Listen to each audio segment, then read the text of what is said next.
नमस्कार, बहुत स्वागत है आपका खबर असरदार। आप देख रहे हैं, मैं हूं आपके साथ ऋतु ज्ञानवानी। आयुष्मान योजना में फर्जीवाड़े को लेकर सीएम शिवराज सख्त हो गए हैं।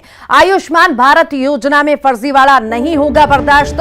सीएम ने सख्त कार्रवाई के निर्देश दिए हैं। फर्जीवाड़ा करने वालों को जेल भेजने की कार्रवाई भी होगी और इसके निर्देश भी दे दिए गए हैं। 27 अस्पतालों में अनियमितता मिलने पर यह कार्रवाई जारी है। मुख्यमंत्री शिवराज सिंह चौहान ने आयुष्मान भारत योजना की समीक्षा की है। संदिग्ध पाए जाने वाले अस्पतालों में मुख्यमंत्री सुरक्षा अनुदान की राशि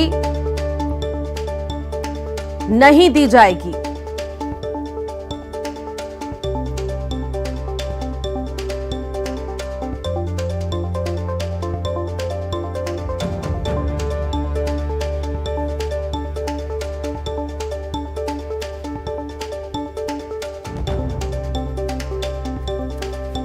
तो फर्जीवाड़ा करने वालों पर सख्त कार्रवाई होगी। आयुष्मान योजना में फर्जीवाड़े पर सख्त कार्रवाई होगी और इसके निर्देश अधिकारियों को भी दे दिए गए हैं। सीएम शिवराज इस पर सख्त हुए हैं। आयुष्मान योजना में जिसने भी फर्जीवाड़ा किया है उस पर सख्त कार्रवाई हो, सीएम शिवराज ने निर्देश दिए हैं। आयुष्मान भारत योजना में फर्जीवाड़ा नहीं बर्दाश्त किया जाएगा। सीएम ने सख्त कार्रवाई के निर्देश भी दे दिए हैं। फर्जीवाड़ा करने वालों पर सख्त कार्रवाई के निर्देश सीएम द्वारा दिए गए हैं। और इसी पर अधिक जानकारी के लिए रंजना दुबे हमारे साथ जुड़ गई हैं। रंजना, आयुष्मान योजना में फर्जीवाड़े की बात लगातार सामने आ रही थी और अब इस पर मुख्यमंत्री सख्त हुए हैं। आयुष्मान भारत योजना में फर्जीवाड़े को लेकर शिकायतें आ रही थी और इसी को लेकर मुख्यमंत्री शिवराज सिंह चौहान ने आज समीक्षा बैठक भी की है। और समीक्षा बैठक में सीएम शिवराज सिंह चौहान के जो सख्त निर्देश हैं वो अधिकारियों को उन्होंने दिए हैं, जिसमें यही कहा गया है कि आयुष्मान भारत योजना में अगर किसी भी तरह का फर्जीवाड़ा हो रहा है तो वो बर्दाश्त नहीं किया जाएगा और जो भी इस फर्जीवाड़े में शामिल होगा उन सभी पर कड़ी से कड़ी कार्रवाई करने को लेकर जो आदेश हैं वो जारी कर दिए गए हैं। और लगातार जो शिकायतें मिली थी और उसके बाद लगातार अस्पतालों में जांच पड़ताल भी की जा रही थी, जिसमें प्रदेश भर के करीब 27 ऐसे हॉस्पिटल हैं जिनको चिन्हित किया गया है जहां पर गड़बड़ियां मिली हैं, अनियमितताएं मिली हैं। और इन जो हॉस्पिटल हैं, अस्पताल हैं, इनमें आगे कार्रवाई करने को लेकर जो निर्देश हैं वो भी मुख्यमंत्री शिवराज सिंह चौहान ने दिए हैं। और ये भी कहा गया है कि संदिग्ध पाए जाने वाले अस्पतालों में मुख्यमंत्री सुरक्षा अनुदान की जो राशि है, अनुदान राशि है, वो आगे से नहीं दी जाएगी। तो कुल मिलाकर अब किसी भी तरह की जो गड़बड़ियां हैं, अनियमितताएं हैं, उन अनियमितताओं को जो इस समीक्षा बैठक के बाद लगाम जरूर लगाई जाएगी। ऋतु जी, बहुत शुक्रिया रंजना।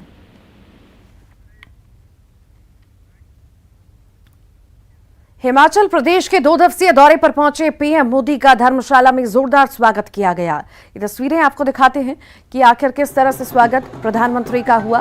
धर्मशाला में जोरदार स्वागत की तस्वीरें, लोगों ने पुष्प वर्षा की और प्रधानमंत्री का स्वागत किया। और रोड शो के दौरान लोगों ने पीएम मोदी पर पुष्प वर्षा की और इसी दौरान पीएम मोदी खुली जीप में सवार होते हुए नजर आए। उन्होंने हाथ हिलाकर लोगों का अभिवादन भी किया। तो चलिए अब आगे दूसरी खबर का रुख करते हैं। राहुल गांधी से ईडी के पूछताछ के विरोध में गुरुवार को कांग्रेस ने देश भर में जमकर विरोध प्रदर्शन किया और इसी दौरान हैदराबाद में पुलिस वालों का कॉलर तक पकड़ा गया। जिस तरह से कांग्रेस कानूनी कार्रवाई पर परेशान हो रही है, उससे कई सवाल उठने लगे हैं।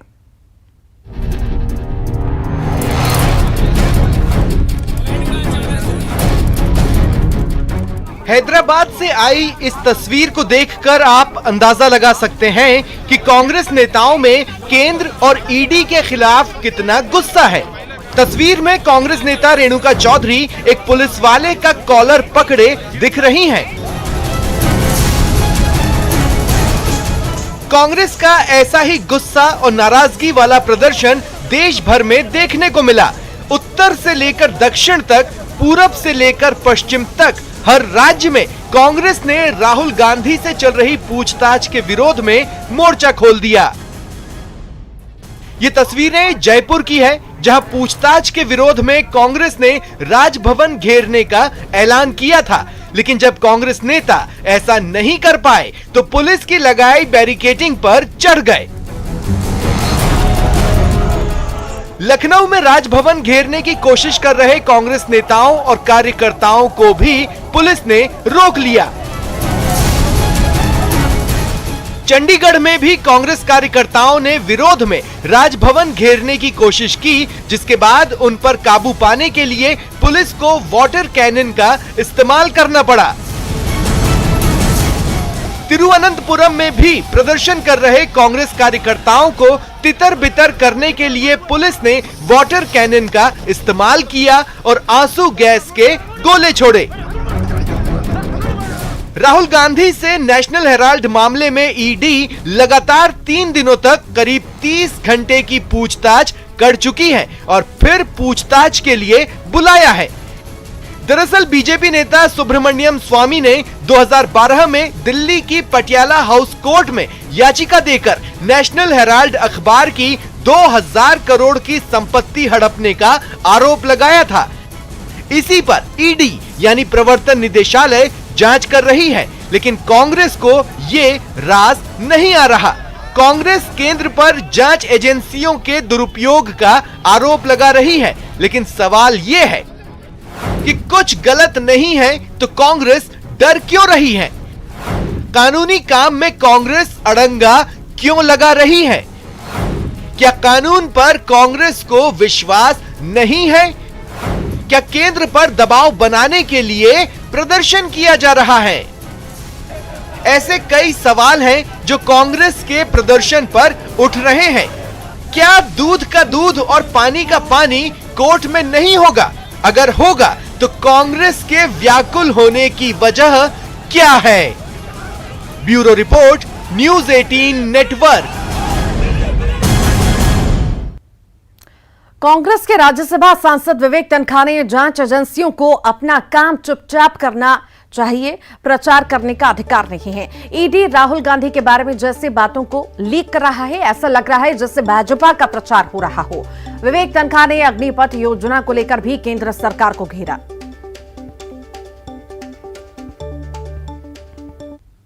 देश का कानून है, इन्वेस्टिगेटिंग एजेंसीज को अपना काम चुपचाप करना चाहिए।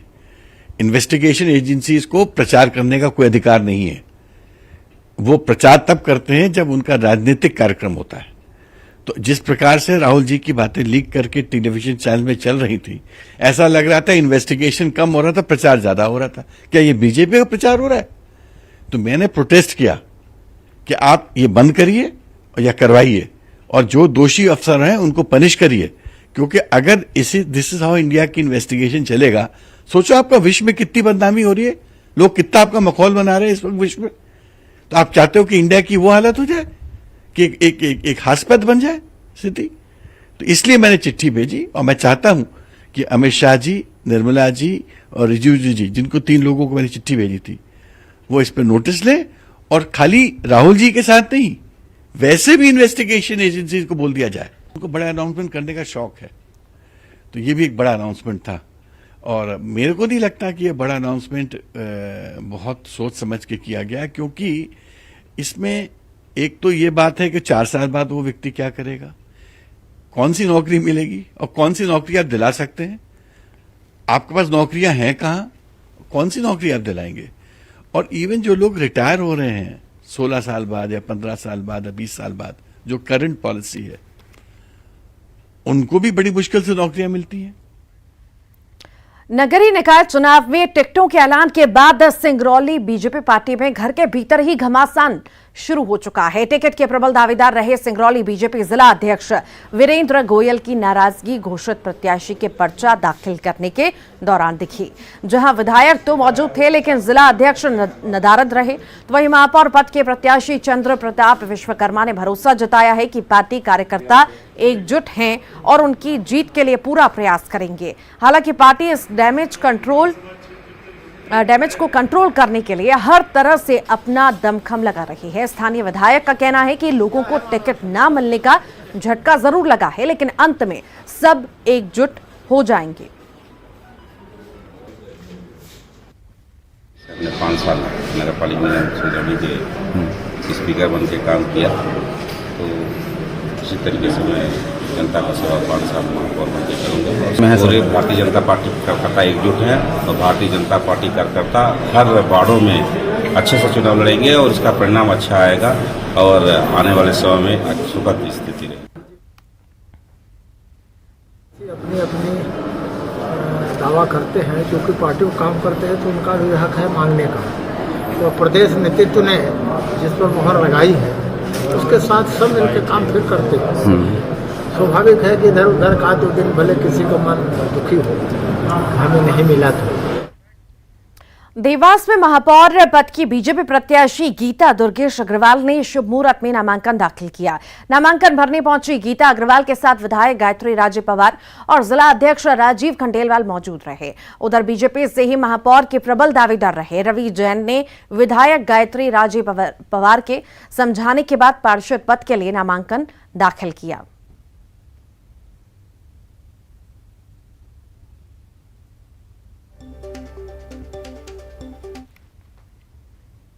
छिंदवाड़ा और कटनी नगर निगम के वार्ड पार्षद प्रत्याशियों के नामों का बीजेपी ने ऐलान कर दिया है। बीजेपी के राष्ट्रीय मंत्री ओम प्रकाश ध्रुवे ने प्रेस वार्ता कर नामों का ऐलान किया। ओम प्रकाश ध्रुवे ने बताया कि छिंदवाड़ा नगर निगम के 48 वार्डों में बीजेपी प्रत्याशियों के नामों की अधिकृत सूची पार्टी ने जारी कर दी है। तो वहीं कटनी नगर निगम के 45 वार्डों में 43 वार्ड प्रत्याशियों का नाम फाइनल हो गया है। 2 वार्डों में प्रत्याशियों के नाम पर पार्टी विचार कर रही है। तो वहीं देर शाम जबलपुर नगर निगम के वार्ड प्रत्याशियों के नाम जारी करने की बात भी कही है। गौरतलब है कि ओम प्रकाश ध्रुवे को बीजेपी पार्टी ने नगरीय निकाय चुनाव में जबलपुर संभाग के संयोजक की जिम्मेदारी सौंपी है, लिहाजा वो नगरीय निकाय चुनावों में पार्टी को जीत दिलाने के लिए सक्रिय हो गए हैं।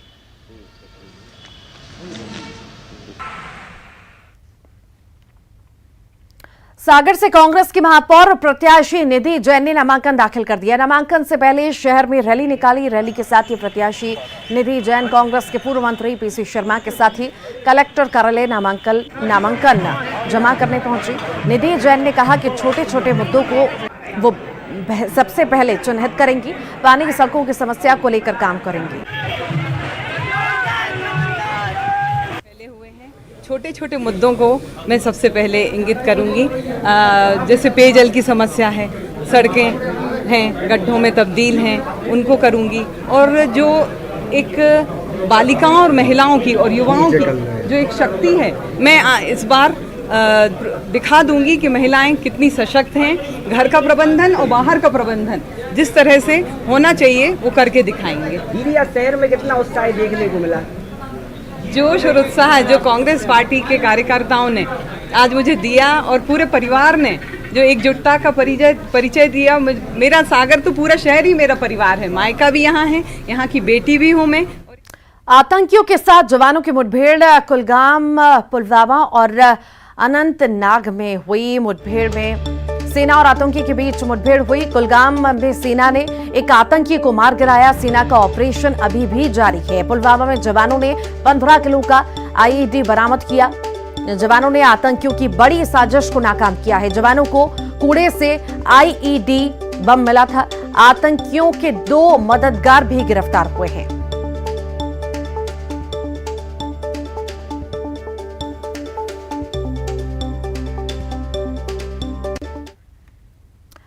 पेट्रोल डीजल की सप्लाई की कमी का असर भोपाल में भी दिखाई देने लगा है। राजधानी के कई पेट्रोल पंप ने बोर्ड लगाकर पेट्रोल देने से इनकार कर दिया। न्यूज 18 की टीम ने भोपाल के एक पेट्रोल पंप से हालातों का जायजा लिया।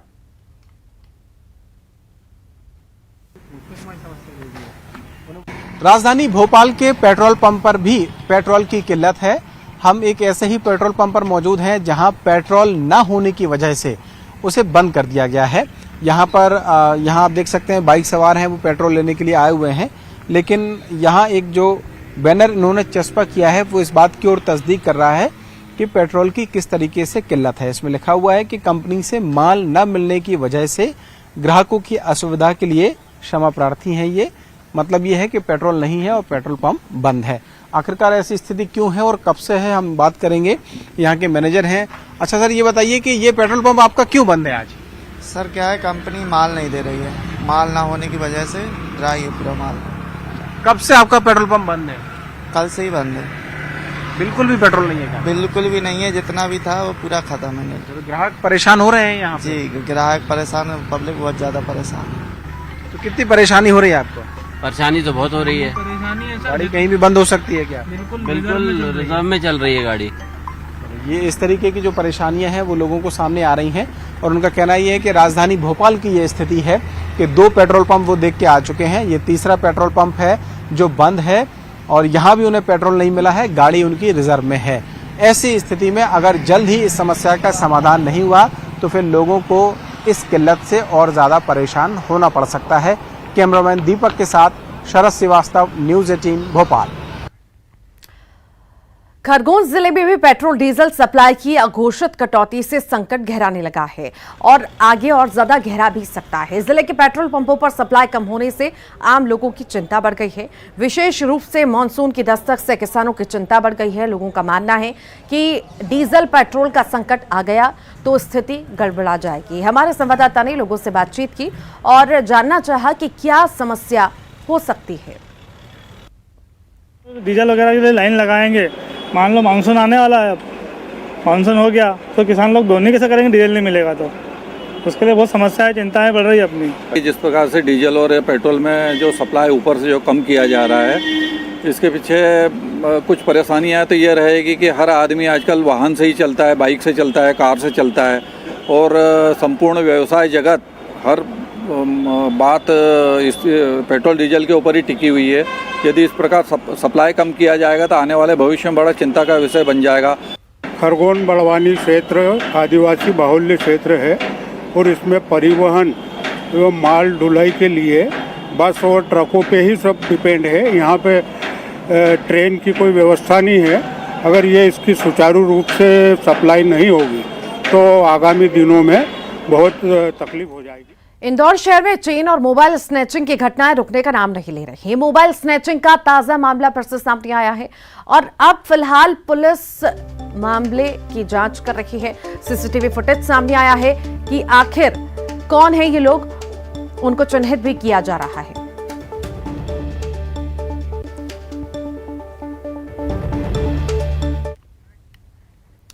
गर्मी की लंबी छुट्टियों के बाद स्कूल खुलने जा रहे हैं, जहां शिक्षा विभाग ने तैयारियां पूरी कर ली हैं। बच्चों में भी स्कूल जाने को लेकर अच्छा खासा उत्साह देखा जा रहा है। लेकिन धार के धर्मपुरी विकासखंड में 3 स्कूल जलमग्न हो गए हैं। दरअसल जल संसाधन विभाग ने कारम नदी पर डैम बनाया है। पिछले दिनों हुई बारिश से इस डैम में पानी भर आया।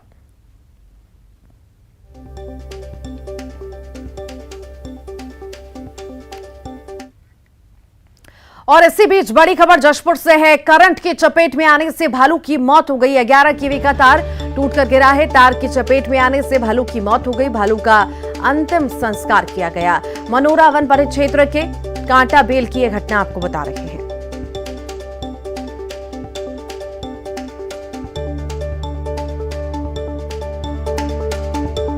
करंट लगने से भालू की मौत हुई है। इस वक्त की बड़ी खबर आपको बता रहे हैं। करंट की चपेट में आने से भालू की मौत हुई है।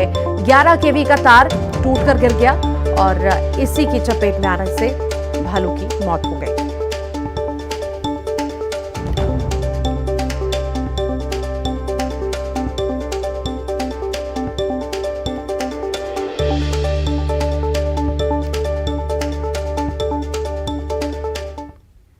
गुना जिले में मानसून ने दस्तक दे दी है, जहां जिले के अधिकांश हिस्सों में गरज और चमक के साथ तेज बारिश हुई।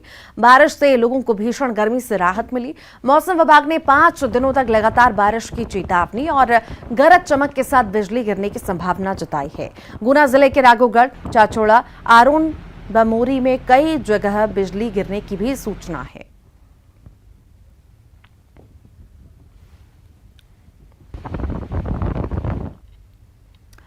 फिल्म अभिनेत्री रवीना टंडन निजी प्रवास पर नर्मदापुरम के सतपुड़ा टाइगर रिजर्व पहुंची और जंगल सफारी का आनंद लेने के बाद उन्होंने पार्क अधिकारियों से कहा कि सतपुड़ा नेशनल पार्क का टाइगर रिजर्व देश के दूसरे रिजर्व क्षेत्रों से बहुत खूबसूरत है। रवीना टंडन अपने ग्रुप के साथ महाराष्ट्र के तड़ोबा टाइगर रिजर्व के बाद सतपुड़ा टाइगर रिजर्व देखने आई थी। रवीना टंडन से पहले कंगना रनौत, रणदीप हुड्डा सहित कई फिल्मी कलाकारों सतपुड़ा टाइगर रिजर्व की सफारी का आनंद ले चुके हैं।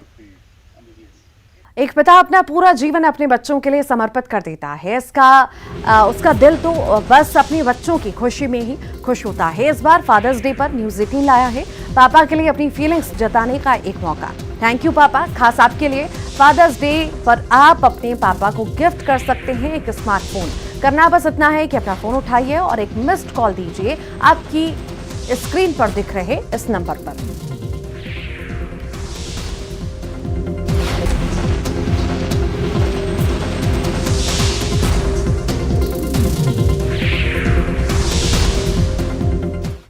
और इसी के साथ ही फिलहाल के लिए इस बुलेटिन में इतना ही। खबरों का सिलसिला लगातार जारी है।